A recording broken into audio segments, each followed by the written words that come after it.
Hello and welcome to episode 5 of the Transformers TCG Cityspeakers.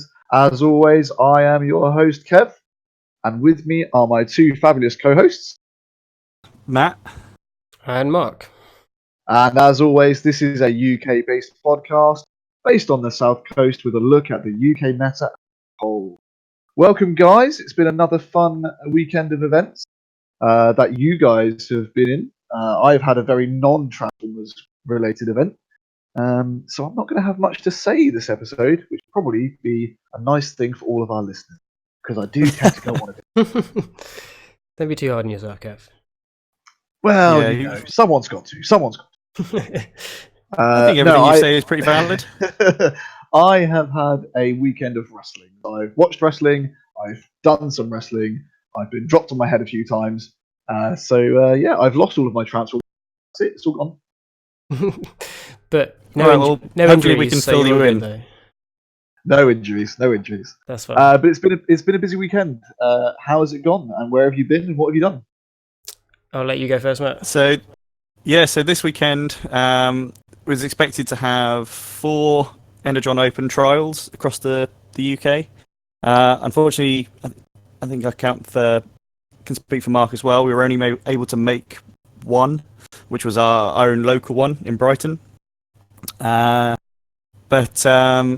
we had 12. I was expecting around 16. Had a couple of late drops and no shows, but it's fine. 12 still good. Meant we got 4 rounds, which we've not had as a local store for a while. Yeah, exactly. It's also even. The 4 rounds was a nice change to the usual 3 that we get. Yeah, exactly. So yeah, it made a nice change, and it just felt more of an event. Yeah, I felt that as soon as I showed up. Like, it's not that it was like super serious or anything like that, but like you could tell that everyone was there with a goal or a purpose. You know. The atmosphere was a little bit higher. Like, it was a little bit heightened. It was a little bit more tense, but not in a bad way. It was just more in a like, good way. Everyone was like hyped up. You know. Yeah. They had their game faces on, right? Yeah. Yeah, for sure. In my case, I had my face mask on, trying to protect everyone from germs. So, were you down with the sickness? Good idea. I was literally down with the sickness. Wow. It was funny because I joked about it on the podcast before about wearing it as a tactic to hide your face, right? And then I turned up wearing one, and I was like, I'm actually sick. I'm just trying not to cough on you. I'm sorry. This is not me cosplaying a Starscream, honestly. Yeah. Optimus Prime, even. Yeah.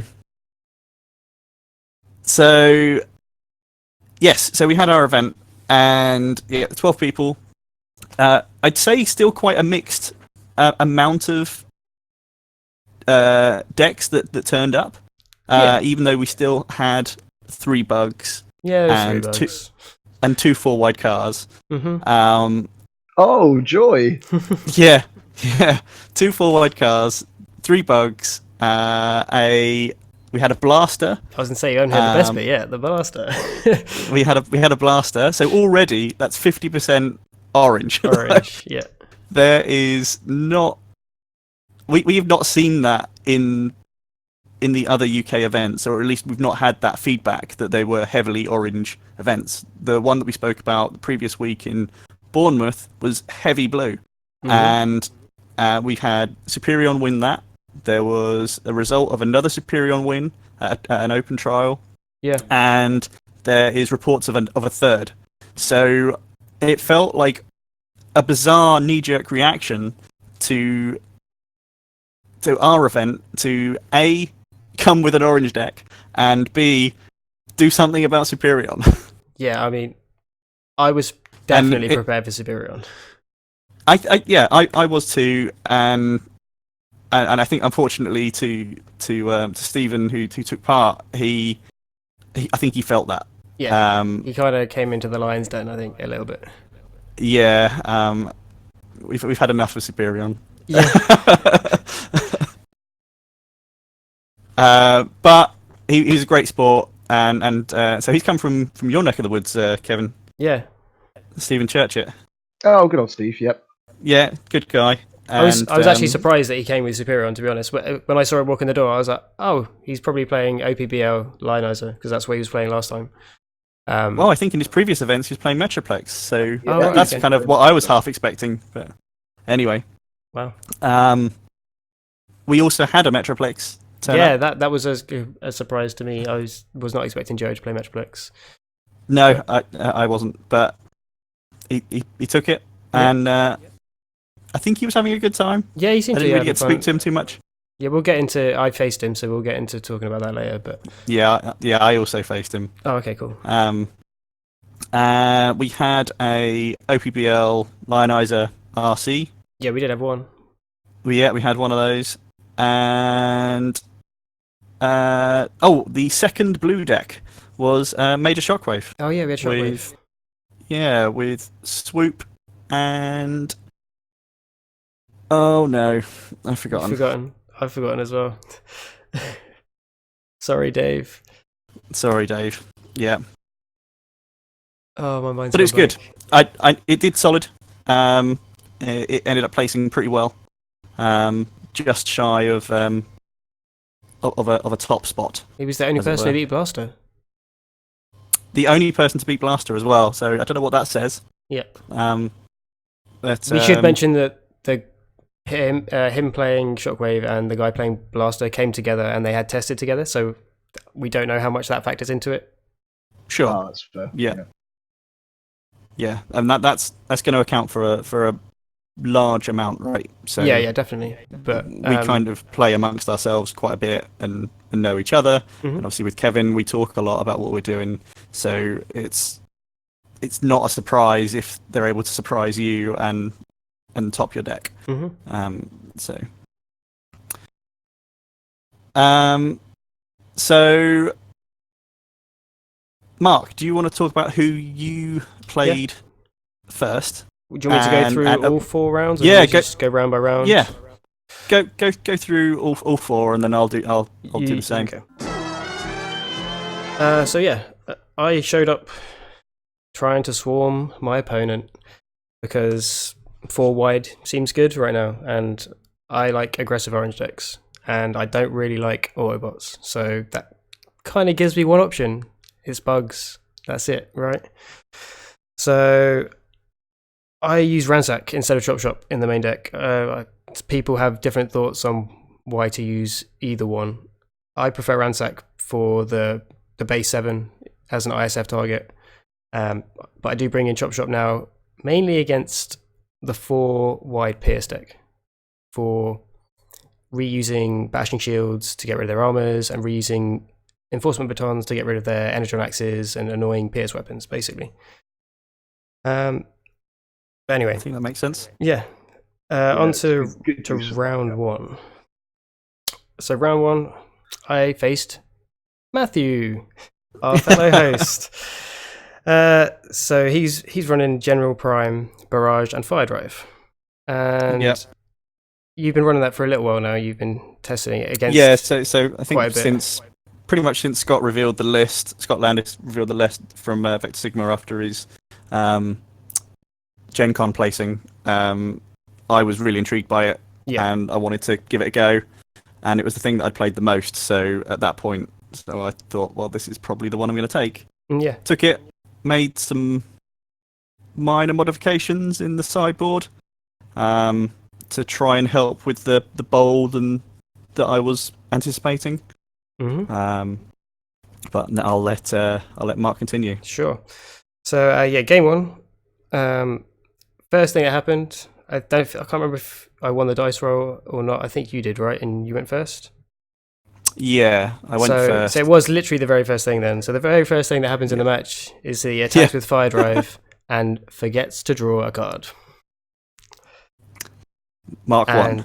This will be a running theme throughout the weekend. I at this point I was like, I'm gonna, for fun, I'm gonna keep a count of how many times people forget to draw Fire Drive triggers. There were 3 Fire Drives on the day. Yeah, there were 3 Fire Drives. We'll get there. So this is 1. The count's at 1. Game 1, count is at 1. So he forgot to draw, and then I went into his Fire Drive next with my Scrapnel, and he flipped all oranges in defense, and I swang for 10. So, yeah, that was gutting. Not even a single Fire Drive did literally nothing. Right, he attacked, he didn't draw a card, and then he died. That was sad. That was game 1. Unfortunately, that was pretty much it. After that, there wasn't really much else to talk about. It was just I was ahead at that point. So my stalling chances were thwarted pretty early on. And much the same kind of felt like it was happening at that point. I just couldn't. Every time I'd attack, it'd be on blues, defend on orange, and it was okay. This is you did get really unlucky. You attacked and you flipped all your blues, and then you defended and you flipped all your oranges, and it's just like that's going to happen sometimes with mixed pip decks. So unfortunately, that's kind of the risk you take. Yeah, so that is exactly the risk. Yeah. Can you remember what you brought in for game 2 from your side? Yeah, I can. So I guess I can cover my first round as well.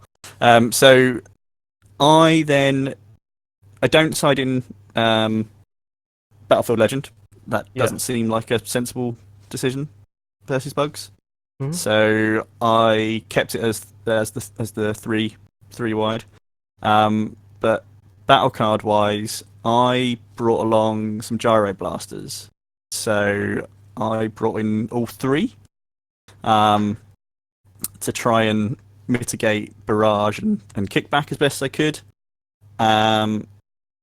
And I brought in some infiltrates. Oh yeah. I saw one gyro blaster, and the infiltrates I just kept going past me every time, so I didn't really get to see how they were going to pan out. But the gyro blaster, when I did get it to land, I think you then played like a reckless charge or something, and it just didn't really make a difference. I was making live tweets as I was playing as my notes, basically. Here for the second game, I've got you forgot Fire Drive again. So Fire Drive counts at 2. Game 2. Yeah. I didn't one-shot Fire Drive this time, so he actually survived. So I had to go at him twice to get rid of him. I've got here that you had the Gyro Blaster, but I top deck Reckless Charge for exact damage after a Swarm for 6. Yeah, that was right. A Swarm for 6 followed by a Reckless Charge. Not in the same turn, obviously. I Swarm for 6 the turn before, and then I drew a top deck Reckless Charge, which is what I needed. It was painful. Yeah, I did feel bad, but I didn't. I can't. It's your own fault for not forgetting the draw triggers, right? But for sure. I ain't gonna remind you. Yeah. No. I was because the same thing happened to Nick because he was playing. Yeah, across the table from us. Yeah, across the table. He's playing the very similar deck to me. Instead of Barrage, he's using Hot Rod. I said to him, put a dice on top of your deck or something. You've got to have a visual reminder until you get it in your muscle memory. Like, just have something there to remind you. Even if you put it like on top of him or something. I don't know, something. I'd never forgotten it until then. Yeah, I think he said the same. He'd never forgotten until. It was just such a bizarre tournament nerves. It happens to everyone. It goes to show what happens when you're at an event. Yeah. It's an easy mistake to make, and every card player has done it at some point. Yeah, of course. I mean, I've definitely forgotten to flip kickback on turns where you don't attack with him when you play bugs. It's an easy thing to forget. But that was round 1. I don't think I did anything in my sideboard. I can't remember. I remember thinking about doing something and then changing my mind because I remembered that you had energy packs and something else. I can't remember what else you had in your sideboard. You were probably sitting pretty comfortably after you just took out Fire Drive easily, right? Yeah, after the first game, it wasn't too bad, but I was... because my sideboard is 3 Bad Attitude, 1 Dampening Field, 1 Enforcement Batons, 1 Espionage, 1 One-Shot Stand, and 3 Squish. And I don't know that does much against you. So... No... Doesn't sound like he's playing Superior, no. I was thinking the extra Enforcement Batons to get rid of Fire Drive, obviously. But I had... Oh, that was it. I was going to bring in the Enforcement Batons because I've got 1 Ramming Speed and 1 Enforcement Batons in my main. And I was going to swap the Ramming Speed, but then I remembered the energy packs. I was like, no, I need the ramming speed for the energy packs. Sure. Yeah. So makes I sense. don't think I changed anything. If I did, Or change gyros, anything- right? Yeah. Did I take? That was it. Gyros. That's the other one. I can't remember. Yeah, I don't think I made brought anything sense. in. Nothing. You already had of bashing note. shields. You already had enforcement batons to deal with Yeah. anything else. So leaving the ramming speed Mhm. meant that whether it be Matrix, Energy Pack, or Gyro. I've at least got one card in the deck to deal with it. Yeah. that's it. Oh, so yeah, that was round 1. So congratulations, well done. Thank you very much. Commiserations. Smashed it. So round 2, I had a fun bugs mirror. Yay! Me and Dan faced each other again. We faced each other when I travelled to Southampton, and he travelled to Brighton, and we faced each other again. So it's fine. Bugs mirrors are pretty much 50-50s. Whoever wins the dice roll has the slight advantage, and whoever draws best wins, basically. Whoever draws best wins. Yeah. So my notes that I've got here, match 1 went down to Scrapnel versus Scrapnel, both at 3. So it was just a straight damage race, and I had a swarm in my hand, which meant that I tipped the damage race in that game. Match 2, I misplayed very badly. I tried sideboarding in Squish because it can work if you put it on Barrage or Scrapnel to get extra damage on Ransack and Kickback. But running on No Sleep and having a cold, I played it on Kickback and attacked with Kickback. And then promptly flipped like 12 cards and was like, cool, this is the damage. Oh, and don't forget about the one from the Squish. Oh, wait, he's 5 stars. Cool. I've already flipped. I can't take it back. My bad. So that's on me. That's my bad. So obviously that came straight out in game 3. He took game 2, and match 3 was another just coin toss game, basically. I played to my outs in my final turn. I played a force field. If he has a bashing shield, he gets rid of it and he wins. He had the bashing shield. I knew he had the bashing shield because he picked it up 2 turns ago, but I couldn't do anything else but play my force field. So I played to my outs. He had the out. So you can't really be mad about that. I'm mad at myself for the Squish play, but other than that, I can't be mad. So congratulations to Dan. Fellow Bugs players. We support each other, so it's fine. I was going to wonder if he's going to spark a little mini rivalry. No. You. No, we definitely support each other. Fellow Bugs brothers in arms, now soon to be both Blaster brothers in arms, I think. So round 3, I played Metroplex. So as you can tell, my day's going really well.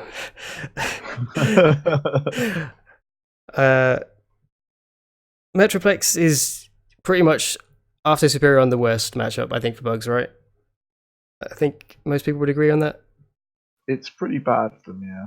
Yeah. I don't know why Joe was so worried when he sat down against me, because I was more worried when he sat down and was playing Metroplex. I'm like, oh no, not Metroplex. This is going to be bad.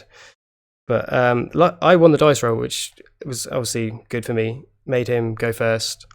He attacked. I attacked with 4 guys. I think I did 20 damage on Metroplex in those 4 attacks. And then I can't remember if there wasn't anything like crazy that happened after that. But yeah, I just got enough damage in on my first all-out attack to win the race. He didn't get all 3 of the guys out in the first game. Game 2, he got all the big guys, all the little guys out. So he was escape routing every time, getting them out, which is what you need to do against Bugs. He hit the trigger, I think, once or twice, and played a clutch squish to get some nice spread damage as well. So he did the Metroplex things. That's gonna hurt. Yeah, that's good. Metroplex squished the Bugs. And then game 3 was, again, like nerve-wracking, as close as you can get match. So my notes here say it was Ransack in bot mode on 6 with a bashing shield versus 6 gun with full health. He swung, he needed to do 2 damage. He did 1. Oh. Yeah. Oh no. Because obviously Ransack in bot mode's got 3 defense. With a backing shield, he's got 4 defense. Yeah. And 6 guns, 5 attack. No. 4 attack. On that side. I can't remember off the top of my head. One side is only 2, so it might be 4. Is it 4? I've got It might be 4 in bot mode. Yeah, it's 4. It's 5 health. Yeah. Yeah. So That's 4. Right. 5 health. So yeah, he swang and flipped 1 orange, basically. Wop wop. Yeah. So Ransack's left at 7. Perfect. Swing back at 7 with a base 7, and yeah. I think I overkilled by 1, so it was still close, but yeah. It was a nerve-wracking game 3. Much like the round before against Bugs, where it was just down to the wire. So I had 2 down to the wires in a row, and I was feeling very stressed at that point. And then it got even worse. Because round 4, I had to face Wayne, who's very nice guy. But unfortunately, he was playing Blaster and Fire Drive. And that was my first experience of playing against it. And as Kevin said in the last episode, it was a very big wake-up call. First game, I felt like I was doing all right. I one-shotted his Fire Drive, and you could tell by the reaction on his face that he wasn't expecting that. I don't know how often that happens, because I haven't faced Fire Drive that much. But it's really worrying when it does. Yeah. It's not happened too often. Like He wasn't like yours was one visibly of the first upset or anything, but you could tell he was just like, "Ooh, oh no." Yeah. So it's a bit of a shock to the system. Yeah. When it And happens. then I just, he didn't have the force field to Ramhorn. I just played, if he has the force field, he has it. I've got to just try and kill him either way. So yeah, I felt like I was alright at that point. I killed Fire Drive, I killed the force field annoying guy, and then he flipped lots of press the advantages with Blaster. So game 1, it wasn't like a complete run over, I don't think, but yeah, he took game 1, and then game 2 was just a nightmare scenario. I can't really describe it any other way. So I'm going first as Bugs, so I did the usual flip Scrapnel, send Scrapnel. You would think he's fairly safe. Blaster flips a one-shot stand off the top. One-shot stands my Scrapnel. I'm like, okay, that's a pretty bad start. Yeah. Then he plays an Energon Slingshot and does 1 damage to Scrapnel. And I'm thinking, oh no. And then he swings and does 3 damage to Scrapnel. Scrapnel's dead. And I'm just shaking my head. I was visibly shaking my head. I was trying not to get like super salty, but yeah, there's not much you can do about that, right? And it's not his fault. But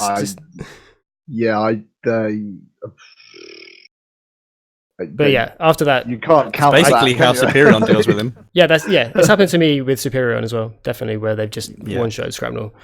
But after that's happened, they pretty much won because your distraction is gone. So yeah, I couldn't really do much after that, but he was nice about it. He apologized afterwards. He didn't need to do, and I said like, you don't need to. It's fine. Like, it was good for me, I think, because it definitely made me think differently about how to play the game and how to how do I put it, best utilize like free cards and free actions and just maximizing the things you can do in a turn compared to your opponent. That's how you get tempo in this game. Yeah. So, playing free stuff is good. Yeah, I like, even though it sucked in the moment, like, it was good as a reflective good to see it happen. Thing. Yeah. Like, I was thinking about it the whole day yesterday after I got home. I was just like, man, that Blaster deck, like, that's crazy. Like, I've thought of a couple of ways to deal with it, which I'll mention, obviously. Like, for Bugs, I was in the vortex. Like, I couldn't even attempt it in game 2 because Scrapnel died like first. but you've got to try and use Scrapnel for his flip ability to tap down Blaster, right, and get at him. Yeah, that would have been your play Yeah. if you'd not one-shot. Yeah, like for bugs, I think that's what you've got to do. You've got to maybe not go with Scrapnel first, or something, because if they can one-shot him, there's going to be a risk. How easy is it going to be for him to do that though? Like, I don't know. You're That's the relying thing. on playing the one-shot stand and the Energon slingshot. Like, that doesn't seem like those two don't always come up. It's a bit not. like you It's go not going to running happen in into game Ramhorn. one. Yeah, but a bit like you're running into Ramhorn and just going, well, if he's got it, he's got it. Mhm. If he doesn't, then fine. Yeah. Similar sort of attitude. Yeah. I guess. You- I guess because I think it's like happened. you still to need me. to stall, I'm always right? I'm Otherwise- always going to worry about it, right? And otherwise, who else are you going to send under? That person will also Well, I mean, go? I play Ransack, so I just send him. Yeah. Like, I don't mind if he dies, because I kind of want him to die, because then he's just sitting there as a 7 base to bring in whenever.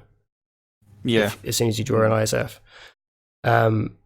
But yeah, I think that's going to be your tactic as bugs. You've got to try and flip Scrapnel back, tap down Blaster, and get in with someone, like whoever you can try and kill him with at that time, right? It's going to be Yeah, kickback and I think that's you've got to load barrage. them up, right? So after Yeah. the flip, it's got to be action upgrade on someone, Mhm. and probably at that point, because you've already spent your flip for the turn, probably is Chop Shop or Ransack that are the ones to do it, because kickback you still want to hold back, and barrage you still want to hold back. Well, I don't know. It depends on how the sequencing of the attacks works, right? It's hard to think Sure. in my Okay. head theory-wise without doing it in person. But yeah, I think that's your best option for bugs, at least. For other decks, I honestly don't know in Orange. Like, I don't know what your options are to get at him while he's untapped. I guess playing Razor Claw is another option as your sideboard character. Yeah, Um, potential. For blue decks, EMP Wave is pretty much your only option, I think. You've got to tap everyone down so that the turn resets and you can get a Blaster. Oh no, because that's not going to work. Because then they just No, send it's the other way someone else. around. Yeah, it's the other way around. Because I mentioned it to you, and then you brought it out to me. I was like, oh yeah, that doesn't work. Oh yeah. So yeah, I don't know what you do as a blue deck. Try and survive. It's very hard. Well, I think blue's fine. Like you treat it similarly to playing against bugs, Yeah, but I mean, if they're right? flipping 3 direct damage, then that negates the blue, is what I mean. Yeah. Yeah, that's hard to deal with. Yeah. It's very hard for blue decks to counterplay that deck, because there's not very many ways that blue decks can do the same thing, right? They can't. I mean, obviously a lot of blue decks play Field Communicator as well, but they can't. The ability just to be like on every deploy to play a free card is ridiculous. Yeah. Yeah. So yeah, I need to do more research into that deck, test against it more with bugs, and also play it to see like the ins and outs of it more. You know. So Blaster has a really good matchup. So it can out-tempo every other aggro deck in the game, apart from maybe 4 wide cards, because they're both doing the same thing. They're both gaining tempo, playing more cards than you. Yeah. But crucially for Blaster, it also has a great game against blue decks, because they can give their things Pierce 6 on, like, which is pretty ridiculous. They can play press.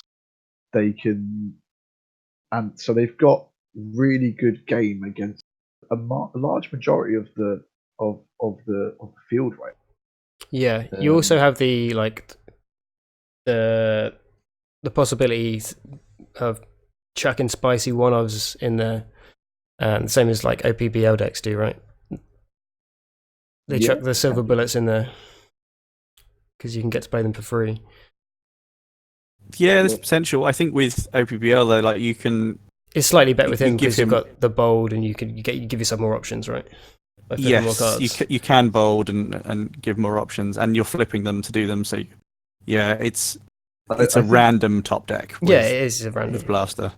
I think killing the fire drive as fast as possible is very important because you need to take away their free peaceful tyrannies as well. Yeah, I Yeah. mean, he did mention that when, like I said in game 1, I took out the fire drive, and then I did something else. I can't remember what I did, but he was saying that he had the piece of tyranny, so it was like important that I did get rid of the fire drive. Yeah, and I was like, that, I know. Like I used to play I've played Lionizer for a bit, so yeah, I know that one. But yeah, I mean, I spoke to him about it afterwards, and he was very helpful. He didn't hold back any secrets or anything.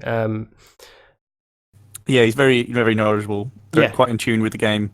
Yeah, he's saying that he played Magic for a while as well. So sure.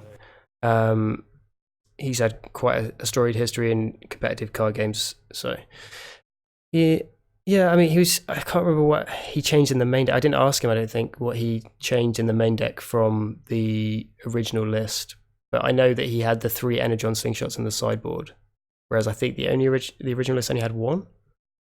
Okay. But yeah, he did say that he'd added more direct damage to the sideboard. Fair. And He must have knew you were coming.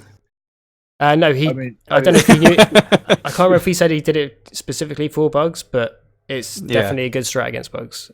Yeah, it certainly helps. Like they say, like it does exactly what you said for against Grapnel, and it just really hurts you. Yeah.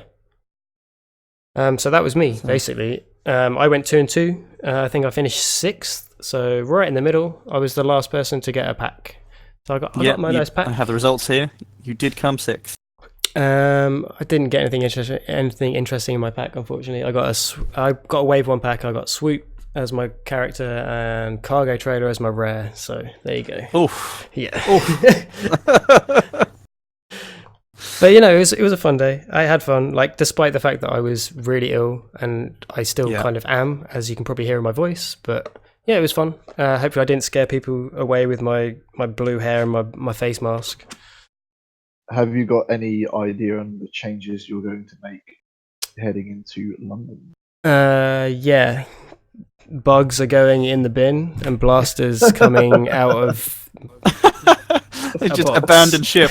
No, I don't know. I mean, I was considering playing the blaster deck in London anyway. Before that, you mentioned it to me before. But we just don't have access to the cards yet. Well, we do. I could have ordered the deck from a friend in America if I wanted it that badly, but I didn't want it that badly. And now I've seen how it plays. I do want it that badly because I like aggressive tempo decks, and that's basically doing what I want to do. So Yep. It's just unfortunate it's an Autobot. Unfortunately, that is a shame. Well, that's we just got to wait, right? They keep promising. They keep posting this picture of Megatron on the throne. So I'm going to trust in them. This is their chance to give his reign of tyranny. Enforce our trust in them. What's the card going to be called? I'm trying to think, because we've already had like a tyranny card, and like a callous card. Like, well, I don't know. That'd be interesting.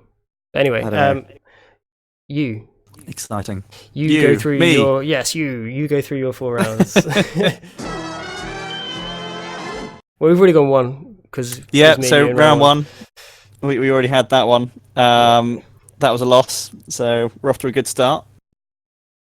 Round 2, we move over to face Metroplex, who was piloted by our local friend Joe Bradley. I've played him a fair amount, so I know what he's about, but I kind of know I have an idea on when he should be bringing out certain characters and things. And I think for Joe, I was wondering whether you were talking about Joe or the deck. Then it's like I played him. I'm like, are you talking about Joe? Oh, sorry, Metroplex. Metroplex, yeah. Both. I played Joe. I was going to say that's why I was wondering.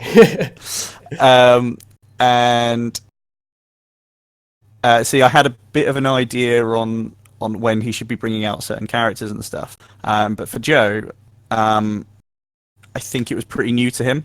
I think only like a week or two before he picked up the set, and started tinkering with the deck. Mm-hmm. I think he got the main premise of the doubles and the duels, dual pip cards and the doubles and the escape routes. I think he got the main premise of the deck down. Mm-hmm. It was just more it was exactly that, like when to bring out a certain character, when to flip and bring a certain character out. There was versus certain matchups. There was a couple of card choices as well that maybe should have been different. Potentially, but I think they card choices versus me seemed okay. Yeah, I think there's a couple of personal choice flex slots in Metroplex that people can play around with. So those were just his personal choices.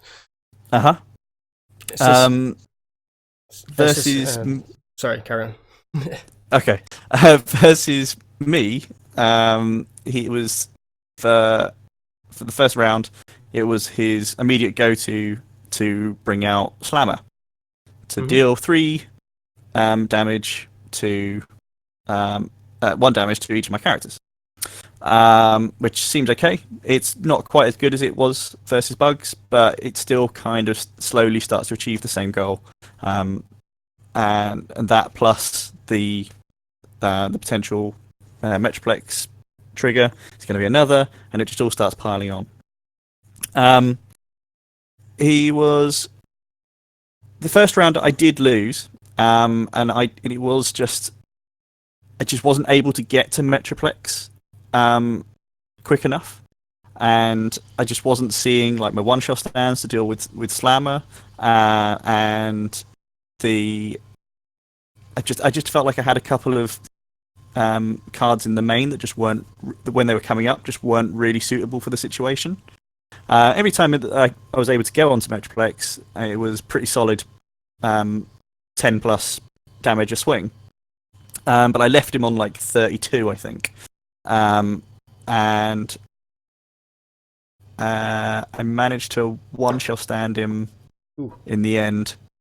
No, that's wrong. Let's go back. Okay. No, so I did kill Metroplex, but then I was only left with Barrage versus his 6-gun, I believe. Mm-hmm. And 6-gun was able to finish me off. Oh, okay. So I'd kind of I'd got to having this decision with myself, like whether I thought I did have the answers in the main deck or not. And I came to the decision that I didn't quite. So I actually felt that me being able to retrieve cards from the bin was going to be better for me to be able to deal with Slammer and just go all in on Metroplex as soon as I possibly could. And so I did switch for round 2 into Battlefield Legend. Okay. So I went double prime. Ooh, and double prime, yeah. It felt good like immediately. I had a lot more control. I think the sideboard I added. I also brought in the gyro blasters. It just made the most sense. Yeah. And I think overall, I would say that the gyro blasters were the thing that won it. So as soon as I saw one, like turn 2, stuck it on Battlefield Legend, and he's just a prime target. For anyone, right? So open up with him, do a big swing, and he's going to take a lot of punishment from then on. Yeah. Stuck the gyros on him as quickly as I could, and he was just soaking up so much. Just nothing was really getting through. I think even when Metroplex was able to go on him again, it was like 2 damage, I think, that came through. And the ability to just be able to flip Battlefield Legend to grab my one-shot stands if I'd missed them, to deal with Slammer, and then have either him or General Prime go on to Metroplex just made so much of the difference. Yeah. So that resulted in a win, and so that brought some confidence back. Because okay, cool. So I do actually have the answers to deal with this. Yeah. So up until yesterday. I played one, like literally one, not even like a full three matches game versus Joe's original Metroplex deck. So before any tinkers that he's made between then and yesterday's event. Sure. And it just didn't go too well. So I had a similar kind of feeling as I did in that first match in the event. So I wasn't too confident. So that second game brought back a lot of the confidence in my deck capabilities. Went into match 3. I kept with the same. And again, Joe still brought out Slammer first. So it's only now dealing 2 damage, 1 to each. Yeah. And I'm able to one-shot stand him to go straight back on to Metroplex. Mm-hmm. So I think, and similar sort of thing progressed. Eventually, we were down to, I was down to General Prime with, I think 10 health, 10 damage suffered, and this was where Metroplex had 32 health. One shell stand, and then attack. Yeah. 6 gun for the 2-1. win. Yeah. So that was really, really good. Nice. So yeah, the sideboard made a massive difference in there. That's the big worry for Metroplex, though, isn't it? Now that sideboards exist. Yeah, if a lot of decks can go down to 2 wide, Metroplex is. Well, not even just that, just the ability to bring in dampening fields and gyro blasters. Well, yeah, that too. I mean, Yeah. Gyro blasters dampening field, you can kind of play around. Like, if they play at the wrong time, you can just not swing with Metroplex, right? Yeah. But gyro blaster, you literally have one answer in the entire deck. Unless you've got like ramming speeds and vaporizers in your sideboard, then you've got Scamper. Or is it Scamper? Doesn't work. He only destroys weapons or armor. Oh yeah, it doesn't even. Yeah, it's only weapon or armor. Either. Wow, yeah. Yeah. Unless you're running ramming speeds, there's no out. Yeah, there is no Yeah. out. Wow. Yeah, so you want to use That's your how little personal I've played flex spot Metroplex. with ramming speeds, ideally, I think. Yeah, I would definitely have probably 2 of each in the sideboard if you're playing Metroplex. I mean, personally, with the existence of gyro blasters at the moment and how highly I rate that card, I just wouldn't play Metroplex. Just like, nope. Yeah, unless you really, really, really like it, I don't think it's a good choice right now. But He is. I'm great not fun saying I wouldn't say play. to not play it. I would never say don't play a deck. You know, if you like it, then play it. But Yeah, for sure.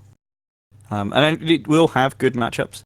yeah, definitely. I mean, it was so close to beating me. Like, Yeah, and likewise, like if it wasn't for those changes, yeah, then I'm pretty certain it could have easily been a 2-0, Mhm. you know, to him. I think. But So- with the existence of sideboard, you know, Oh yeah, and that goes for the same for anything. For But this is why I think, as Mark was saying, like vaporize and ramming speeds in the side, or even some in the main, Yeah. you've got a fighting chance. Yeah, like as long as you are able to still keep your ratios, I Yeah. think that's what you Yeah. gotta Like do. if they are your problem cards. Oh wait, actually no, there is another answer. I've just remembered one because I got one in my Metroplex build. Crystal. Crushing. Debilitating crystal. Yeah. It's another shout. good. Yeah, Because it's a Yeah, white as that's well. Not bad. I think Yeah. I was running a token disarm. Yeah, disarm's good too. Disarm could work. Yeah, I think there are you options. do only need to get rid of it on the turn that you're swinging with Metroplex. Yeah, assuming you're going to go in for the kill. Well, not even that, just to get the ability most of the time, right? Sure, but they could just play it again. Is more. Yeah, but then The- if the you've problem. got the things, the crystals still on Metroplex, then you're just going to bounce it again next time you swing with him anyway. Yeah, no, that's fair. Yeah, what? Yeah, So I maybe was thinking more of the disarm one. But yeah. disarm, yeah, sure. So yeah, Yeah. I think crystal's probably a good shout too. But yeah.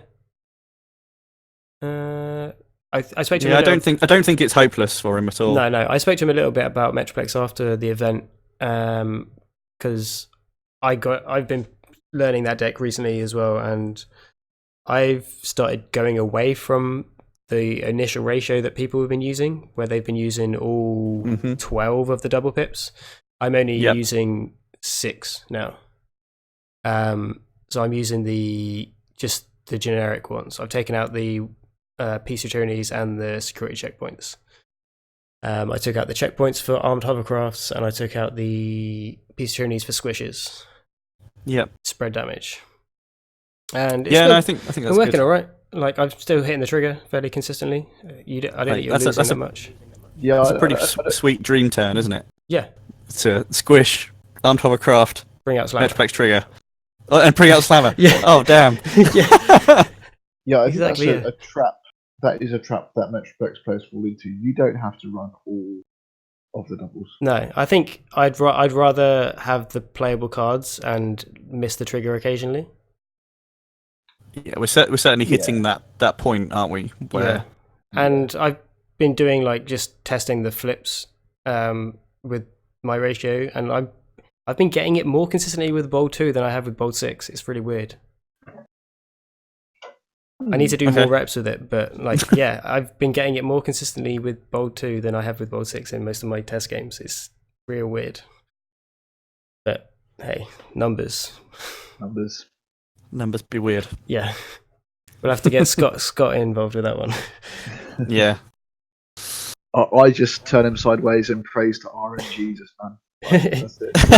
It's also a good shout. Like, I think if you're going to play that deck competitively, you've got to accept the fact that it is a very variance heavy deck, and sometimes you're just going to get bad days with flips. Like, yeah, same with any mixed pip deck. I think like you probably had that experience throughout the tournament, right? Well, yeah, certainly in game 1, and it was mostly in game 1 where it felt the most notable. Right. My others, it felt like it was okay. Like the cards were doing what the cards should have done. Mm-hmm. The flips aren't. Well, of course they're important, but the cards being as playable as they are is what was more important. Yeah. And I was having versus you, I felt like I needed the pips to pull in some work, but they just weren't. Yeah, fair. Yeah. So you got one round left. So so that's my round. That's my round 2. So my round 3. Sidetracked by Metroplex. Sidetracked by Metroplex. Yeah. My round 3. So me and Mark actually faced some similar opponents. Yeah, I was going to say I think we faced the same 3 people, right? No, 2 of the. Well, I played you. Yeah, number you played 1. me, and then yeah. I played you, Joe. You also played Joe. Yeah. And then I played Wayne. With Blaster. So I got to play him before you, so at least I could give you a little bit of feedback. But I had only really seen some videos after Gen Con on like how he played, and we'd spoken about what he could do. And so I knew that it was likely to be orange. Yeah. And so I was like, okay, I've got to put my I've got to put on my 4-wide head on, and I just couldn't get online, and it just didn't really pan out at all. I couldn't defend enough, and in those games in particular, Barrage felt like a liability because of press. That card again. Yeah, and so like, even though you can take out Fire Drive, you need to be able to remove him as well from wherever he goes, ideally. And I think I think he was putting him on Blaster, ready for his swing. Yeah. So you've usually got a couple of turns to try and remove him. But I just wasn't finding those pieces. What I did find was I personally found Ramhorn to be troublesome. After the first swing, running in and and him actually having the force field. Yeah. And so that was a big. It felt like a waste of resources. Mm-hmm. Then on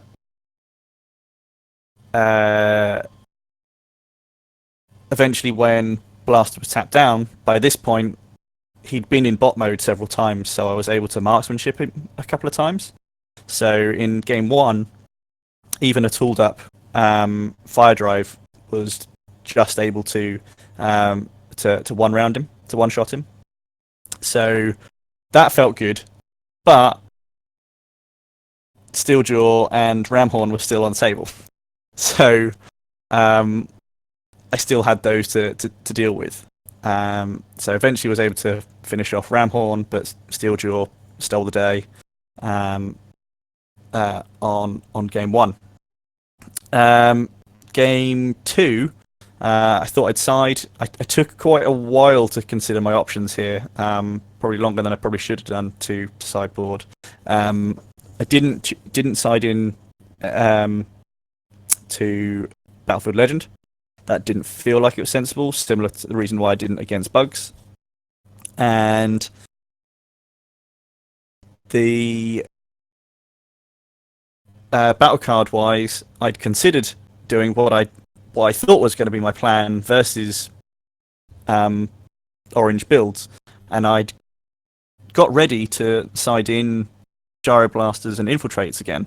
The Infiltrates I kept, but the Gyroblasters it took some time to trigger it and think, hold on a minute, I don't actually think he's playing any bold cards.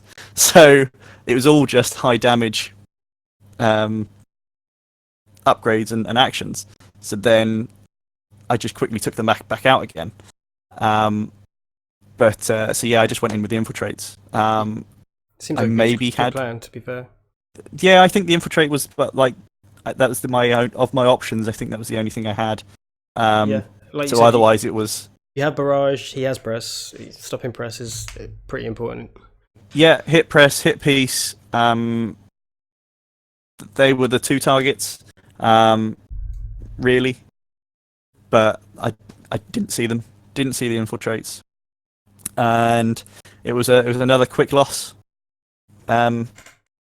So yeah, it was a big shock to the system. Yeah. To kind of see it in action, and the in game 1 actually, like his free flips were, the first one at least was not great for him because it was a bashing shield, and so that early on I had nothing set up, so it was just a +1 armor, Yeah, which is okay. He got but a it's bashing not shield against me when I had a force field.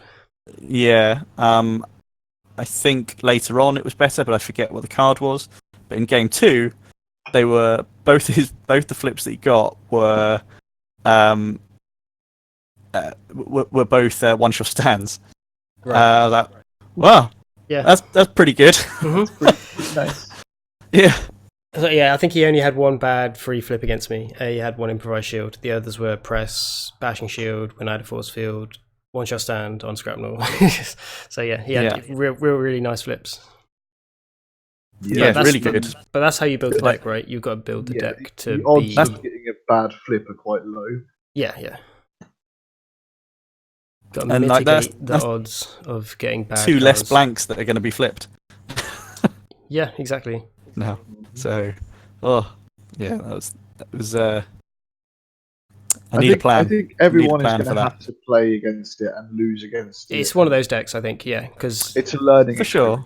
Because you can watch Yeah. it and like watch the videos of other people playing it and see what it does, but until it does it to you and you have to react to like that happening to you, and you be like, oh, okay, I completely got to change my game plan now. Like, until that actually happens to you in person, like, yeah, it's not the same. Yeah, how do you dig yourself out of this hole?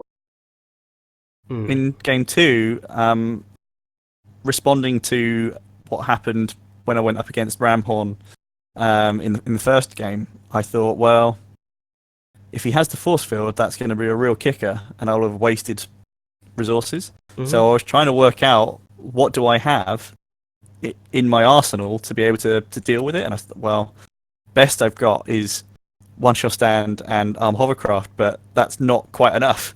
I need a fifth. I need a fifth direct damage to be able to finish it. Yeah. So instead, I think I kept Barrage in his alt mode, just to Extra defense.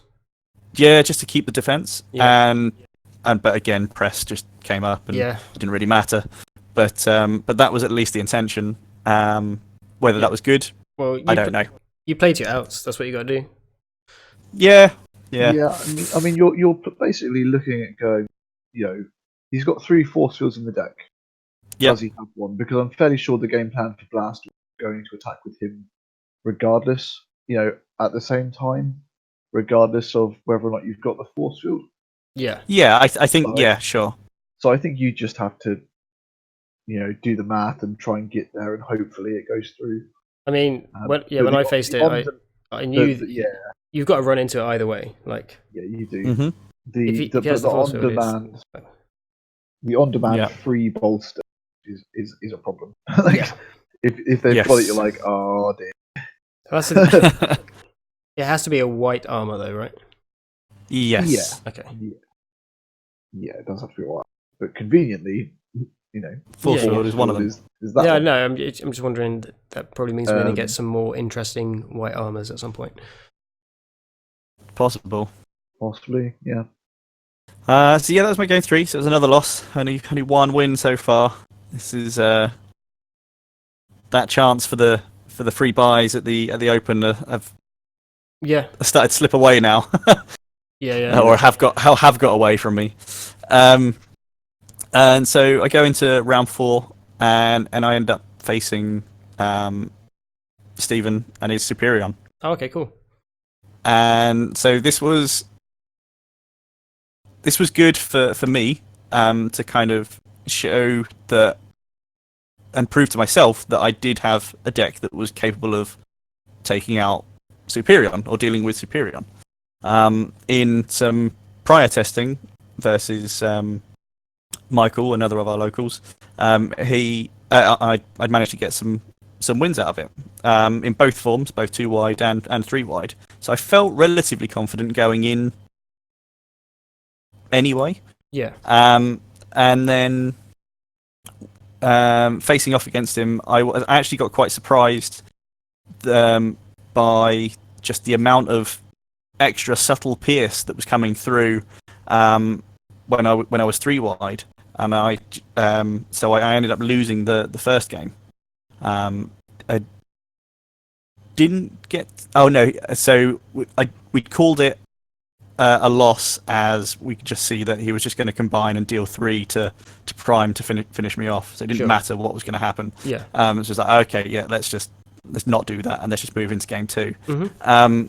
So sticking to what I believed was my plan, I went 2 wide. I went into brought in Battlefield Legend. I brought in the 2 photon bombs that are in the sideboard, and I, just in case I either didn't see them or he did get to combine in time, I brought in the gyroblasters, because I've always felt that his natural tough is a nuisance to deal with. Sure. So I put those in as well, and turns out I didn't need the gyroblasters, so we were able to get the job done before he was able to combine, and using exactly the strategy that I thought would work. So it was repeated use of armed hovercrafts and photon bombs where you can. Be careful when using the 1 shell stands, but they are also useful. And you've got the cheeky plasma burst in there as well. So it's and the marksmanship. So there's lots of direct damage for Superion to have to deal with. So not really, as long as you can outdo the pierce that's coming at you, they can, and the direct damage they're doing back to you, you should be okay. You're in sitting there at defense 3 with both your characters, and you. So you're going to be blocking a lot. So it's only the direct damage and the pierce that you've got to be really concerned about. But he does have a fair amount with laser cutlasses, black pips, including calculated strikes, and bigger they are. So it can get scary, and it did. So going in with OPBL early meant that he took a lot of flack, and it would get. We're looking at, I think he was on like 2 health to go or something. So I was like, oh, okay, well at least I get another swing. So it's another turn of either flip to grab a photon bomb or whichever, and go again to hopefully finish off another aerial bot. And at that point you're okay. You've still got General Prime, who, because Battlefield Legends been taking a lot of the punishment, General Prime is quite fresh, and he packs a punch in bot mode, so you're able to finish off the last couple that might still be standing, and that's unfortunately pretty much what happened in game 3 as well. So it was a solid win once the sideboard came in. I think it's doable in pre-sideboard. Because it didn't happen, I felt like I was already on the back foot. If that had happened again, it was obviously a loss. So I thought I'd play to the thing that I know that should be a certainty. You got to trust in your testing. So yeah, exactly. So yeah, I went for that. I felt like I just played it safe. Yeah. So yeah, I ended up placing 8th, with a 2-2 record. You made top 8. Top 8. Yes, made top 8. Yeah.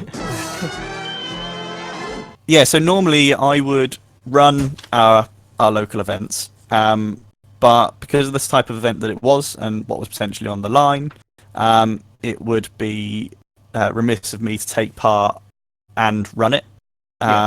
So we had James Donovan run it in my stead. Yeah. So I just gave him access to the Wizards reporting tool, and he was able to run the rest of the show for us. Yeah, which was very helpful and very nice of him. So thank you very much, James. Yeah, it was very, very good. And if you're not familiar with his work, check out Flip Flip Bang Bang. Yep. His he has a write-up of the tournament up already. Yeah, it's his blog. He does lots of articles on various decks that he's been toying with, and his success rates with them. Yep. And various write-ups on events too. So yeah, check it out. Yeah. So yeah, that was mine and Mark's results. But that still doesn't really tell you who won our event. No. Yeah. We didn't actually. Wait, can I guess? Yeah. You can guess. Sure. Take a guess. Okay. Was it Blaster? No. Was it not No. Blaster? No. Blaster. Oh wait, No. hang on a minute. Oh, okay. Blaster did take a loss, and He did take a loss. Yeah. So he actually ended up coming 4th. Yeah, he took round 1 loss. So Yeah. Okay. Yep. So okay, I can now assume what happened. So obviously earlier on we mentioned that there were 2 4-wide card decks. Yes. With Cliff Jumper and company. They were completely different, though. We should mention that.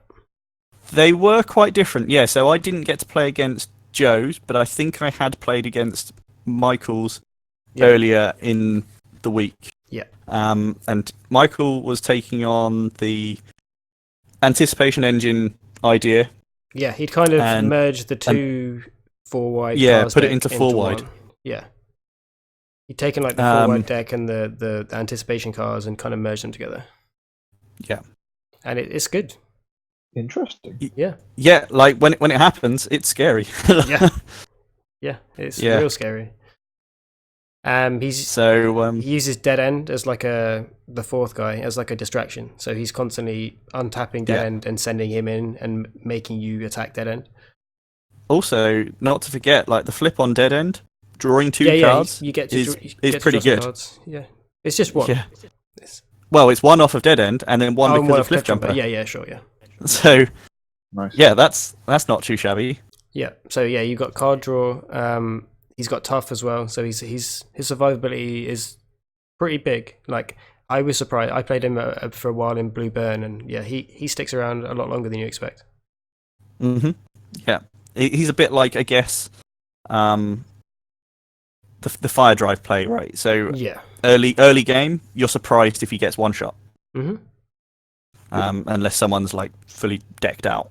Yeah, and then if he survives, you just untap him and keep sending him in with an anticipation engine as much as you can until they're tapped out, and then you just go in with your other three guys with the rest.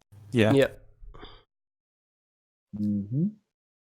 So I think the other version was the more traditional version, though. I didn't see it play that much because obviously I was playing at the same time, but yes, I exactly. saw a bit didn't of see it it play after I'd finished because I think most of my rounds, apart from the Metroplex one, were pretty quick. So, from quick reports, it sounds like it was. I have the deck list, okay, cool. but I haven't had a chance to examine it. Yeah, sure. But I'd heard that it was pretty spot on to what Kevin Allen played at Sure. Gen Con. If it ain't broke, don't fix it. Absolutely. Yeah, for sure. Yep. So yeah, that was with Joe Rodway. He took our Energon Open Trial. He did. Congratulations to Joe. Yeah, congratulations. Yeah, unfortunately couldn't be with us today, like we had Simon last week. Yeah. But yeah, congratulations nonetheless. So yeah, he's got himself a couple of buys for the Open. Yeah. It was congratulations to Liam Hall as well for his win in Bristol. Oh, nice. Cool.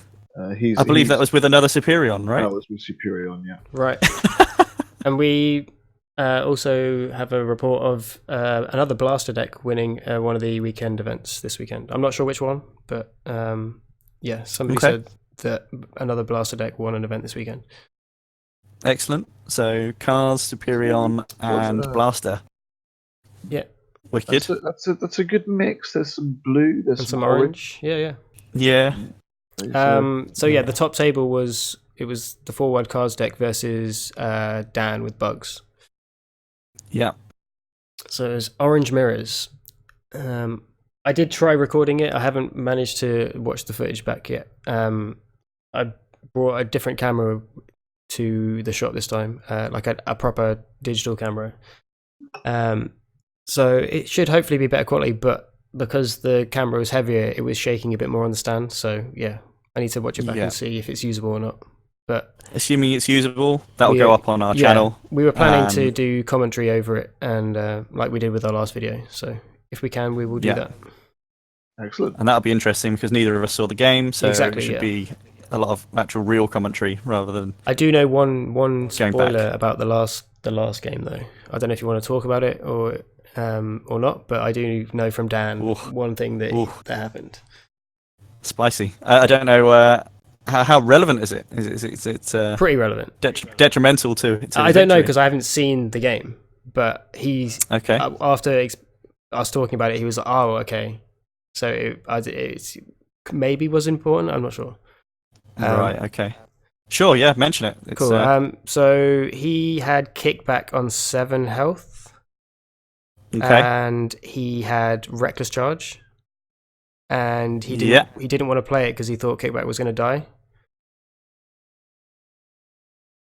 Sure. But it doesn't happen until after the attack. Yes, after the attack. He was confused. Oh no! He was confusing that and static laser. He had them confused at the time. Oh wow! I think it was the pressure. He was just like overthinking it. But, yeah. I can believe that. I'm not sure whether it made it would have won him the game or not. But yeah, it's something to note. where you can have a look at that's the a shame. footage, and when you make the commentary, you can try and keep track. So Yeah. that's a shame. Yeah, that'll be worth knowing, worth looking out for. But I know the first game was over very quickly because I started it recording and I went over to start my game, and we were literally like 2 turns in, and they were like, "We're done," and I was like, "Oh crap! I've got to go over and stop and start the video again." Wow, that is quick. Yeah. So I think the first game was maybe like 5 minutes. That sounds promising. Yeah. I know Joe's had a lot of time to play against bugs. I think one of his regular opponents. Yeah. Plays a lot of bugs. So He's also a former Bugs player as well. I'm not sure. I think he plays Superior. I think he certainly dabbled. Right. I think he played a lot of Superion during Wave 2. Yeah. With a bit of Sentinels. Cool. But yeah, he's been known to play with some bugs. Yeah. I've faced him with some Scrapnel based decks early on. Mm-hmm. He's a good card. Yeah, very good. So yeah, it was Joe in first. Dan came second. Mm-hmm. We had our own Nick Cork came third. He did. He was also playing. What was he playing? He was Gem Prime. He was playing the Hot Rod, right? He was using Hot Rod instead of Barrage. So yeah. A similar deck to my own.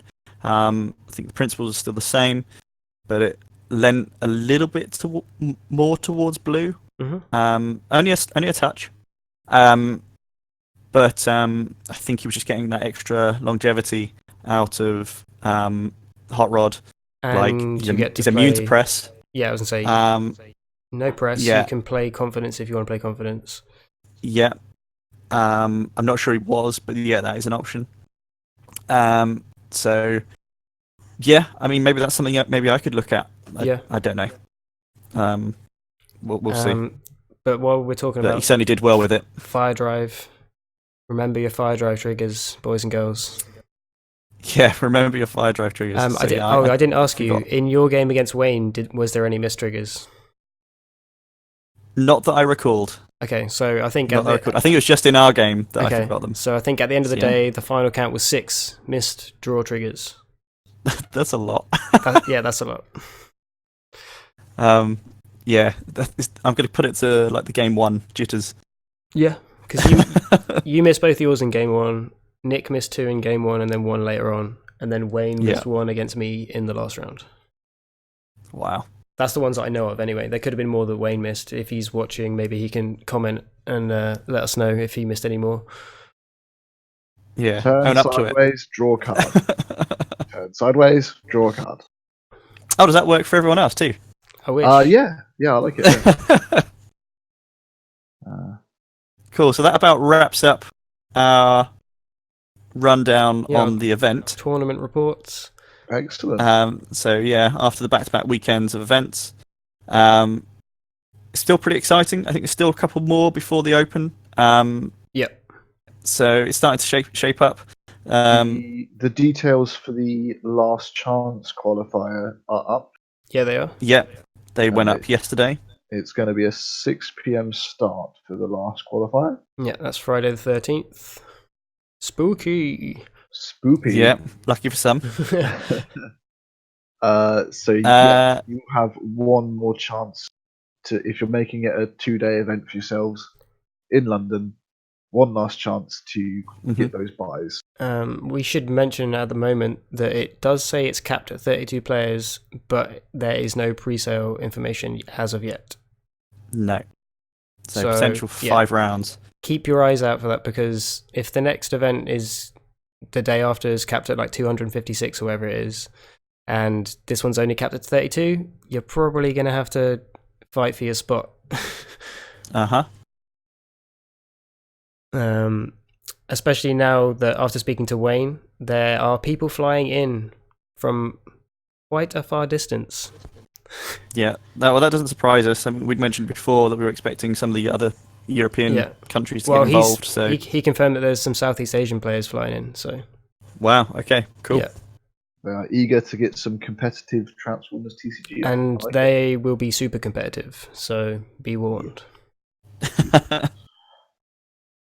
Consider me warned. The hype is real. It's getting really very good. Yeah, organized play has been a huge boon, I think, to the game. Yeah, absolutely. It's cemented a community. So yeah, the foundations have begun. Yeah, I think like there was a lot, maybe not a lot, but there was definitely some players that were still like 50-50. They were dabbling in the game, but I think they were just waiting for that commitment from the Wizards side, right? They were like, if they're going to take it seriously, then I'll take it seriously, you know? Yeah. Yeah. Yeah, that's the reasonable. key thing, really. And they have just announced the release date for Siege 2. Yep. Which will be the 8th of November. Yeah. 8th of November. So mark your calendars for 7 weeks. For the 9th, because I'm sure everyone will be having release events. Yep. Yes. Just got to hope that the UK has product for that release weekend, huh? Yeah, hopefully there's no mix-ups this time. Yeah. That would be nice. Yeah. And then we've got the Blaster deck coming out soon as well, right? In like a week or two. So keep your eyes out for that as well. Yeah, I think the intention is that there's a limited supply of the special edition that is making its way to the UK, and there's a bit of a confusion on its exact release, but it's either some people have it listed the week before the Open or the week after the Open. Yeah, it's around then. Yeah, I'm hoping before, because like I would quite like to play it. So sure, hopefully I can get my hands on it before. But if not, then we'll play something else. It's fine. Yeah. You'll just play bugs again. Blaster? That's the question we have to ask. So the questions we have to ask ourselves. Shockwave. As players going into the Open, we have to ask ourselves, what beats Blaster? What beats 4-wide Cars? What beats 4-wide Pierce? And what beats Superion? Those are currently the decks that are making the most waves in the UK right now. Yeah. If you can find a deck that consistently beats all 4 of those, you're on to a winner. Yeah. Yeah. Unfortunately, I don't think there is one deck that answers all of those questions, which is good. Which is good. It's very unlikely. However, if you can get a good matchup against them, that's like 3 of them. Yeah, that's what you got to do. Or on the other hand, play whatever the hell you want. Yeah. I mean, there's two. There's 2 different ways to look at it, right? And I think I spoke to you, Kevin, briefly about it, and I mentioned it to you now, Matt. I think we should do a video before the tournament, talking about how to prepare for the tournament and build your sideboard and choose what deck you want to play and stuff like that. Yeah, I'm down for that. Yeah, because I'm sure there's going to be a lot of people going to the big tournament that might be a bit nervous because this is their first big card tournament and they don't know what to do. Right? It's intimidating. So I think we should do that. Yeah, we can learn together. Yeah, exactly. It's a learning experience. I don't know what I'm doing. I know a little bit. Like I'm not an expert on it by any means, but I played Magic for a fair amount of years, so I have experience in that game. The principles are the same. Yeah. Well, first things first, there are 2 options. You either have a great night's sleep before the event, or you stay up to the early hours making last-minute changes. But again, that's the 2 type of players thing. 2 type of players. Yeah. A good breakfast. Get yourself a breakfast of champions. Whatever that may be. Yeah. Yep. Whatever that may be. Keep yourself hydrated. Yeah. Well watered. Well fed. That's the main one. Make sure you keep yourself hydrated. Yep. Because you will flag towards the end, and it's going to be a long. Especially if you make the cut, it is going to be a long. Yeah, it's going to be a long day. But the most important thing is just have fun. Yeah, that is the most important thing. Meet new people, make friends, and have fun. Yeah. Flip cards, have fun. That's it, really. If you win, it's a bonus. Only one person can be the best given person on that day. Exactly. And you got to remember that in any card game, luck plays quite a big part. So don't be too hard on yourself if you lose, because it's not always your fault. Yep.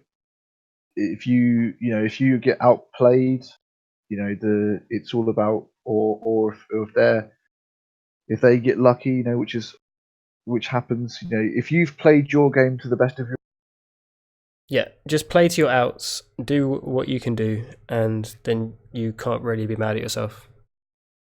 That's at least the way I approach it. Yep. And don't go Yeah, on I tilt. think that seems reasonable. Don't tilt yourself. Yeah. Yeah, try not to. Or if you do, get a cold before and then wear a mask. So no one can see it. No, just he saw me shaking my head. I'm sure he definitely saw me shaking my head. I mean, I'm going to go. I would have said that would be a tell right there. You were not feeling very confident in that particular scenario. Yeah. Right. Is there anything else you guys want to say before we sign off? No, I think that's it. I don't think there's anything else that we need to mention. We've mentioned the London event. I think that brings us up to speed. Yep. Yep. Cool. So when's our next events? Our next events Yes. are yet to be put into my calendar. Okay. Yeah, It's fine. Our local ones, unfortunately. I've been to so... be confirmed is mine. Cool. Yeah. We do It'll have be after one- the Energon Open. Okay, cool. Well, we do have one semi-local event, I guess, then, which we found out recently. If you're in the Brighton or Shoreham area, there's going to be an event in Shoreham this upcoming Thursday. KD Games are going to be running something. We're not we haven't got all the details yet, but yeah, it's good because it's just more places to play, more players, hopefully. So I know some of the Chichester guys are going to be going there, hopefully, so we can kind of meet in the middle and meet those guys as well. Well, Kev, do you want to sign us off then? I will indeed sign us.